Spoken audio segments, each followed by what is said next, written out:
سیکھ سکتے ہیں۔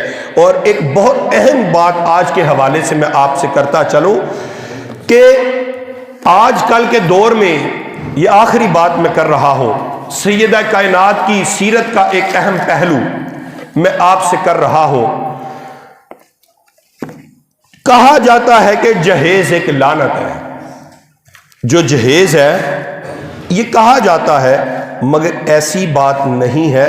جہیز دینا میرے نبی کی سنت ہے، جہیز دینا میرے نبی کی سنت ہے۔ ایک تو پہلی بات یہ ہے کہ جہیز کو برا نہ کہا جائے۔ ہم لوگ اپنی لا علمی کی بنیاد پر جہیز کو ہم لعن طعن کرتے ہیں، ایسی بات نہیں۔ جہیز دینا میرے نبی کی سنت ہے، میرے محبوب نے سیدہ کائنات کو خود جہیز عطا فرمایا۔ ایک بات یہ ہے جو میں نے آپ سے کی۔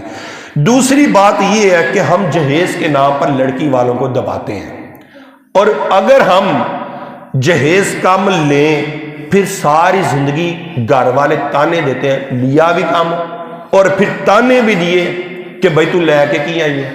آپ یاد رکھیں لڑکی والوں کے اوپر کوئی خرچہ نہیں ہے۔ یہ سیدہ کائنات کی سیرت سننا اور بات ہے، اس پر عمل پیرا ہونا اور بات ہے۔ لڑکی والوں کو تنگ نہیں کرنا چاہیے۔ حضرت یہ سیدہ کائنات کی سیرت کا اہم پہلو بتا رہا ہوں آپ کو۔ لڑکی والوں کے اوپر تو شرعی طور پہ خرچہ ہی کوئی نہیں ہے۔ دو ہی چیزیں ہیں، مہر اور نان و نفقہ۔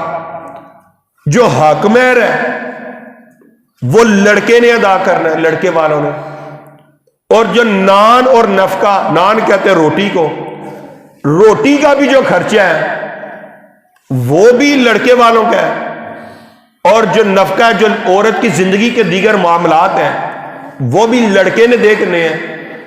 تو خدارا ہمارے معاشرے میں اتنی تنگی اور اتنا سخت ماحول نہیں بنانا چاہیے کہ لڑکی والے سر اٹھا کے جی نہ سکے۔ تو جہیز دینا سنت ہے، فرض نہیں ہے۔ جہیز دینا سنت ہے، فرض نہیں ہے۔ تو ادھر ہم لڑکی والوں کو اس طرح تنگ کرتے ہیں جس طرح فرض ہے، اور گھروں کی عورتیں بھی تنگ کرتی ہیں۔ مسجد میں پڑھنے والے نمازی بھی ہر طرح کے معاملات کرتے ہیں۔ نمازی ہوگا، حاجی ہوگا، لیکن پھر تان و تشنید کر رہا ہوتا ہے تو لے کے کی آئی ہیں۔ اور دوسری بات، جو لوگ جہیز نہ دیں پھر ان سے پیسے ڈیمانڈ کر لیتے ہیں۔ تو یہ ایک غیر اخلاقی حرکات ہے۔ جتنا بھی خرچہ ہے وہ لڑکے والوں کے اوپر آتا ہے، لڑکی والوں کے اوپر کوئی خرچہ نہیں ہوتا۔ اور جہیز ڈیمانڈ نہیں کرنا چاہیے، کوئی دے دے تو اعلیٰ، نہ دے تو کوئی بات نہیں۔ جہیز دینا سنت ہے۔ وہ کاریں، موٹر سائیکلیں اور اعلیٰ قسم کے فرنیچر ڈیمانڈ کرنا یہ سیدہ کائنات کا یہ کوئی سیرت پر عمل نہیں ہے۔ آپ کا جو جہیز تھا وہ آپ سنیے، آپ کا جہیز تھا ایک بستر، ایک تکیہ اور دسترخوان۔ بستر، تکیہ، دسترخوان اور اس کے اوپر رکھنے والا گلاس اور جگ۔ آج کے دور میں، اس وقت کے دور میں کوزہ اور مشکیزہ، اور ایک پردہ۔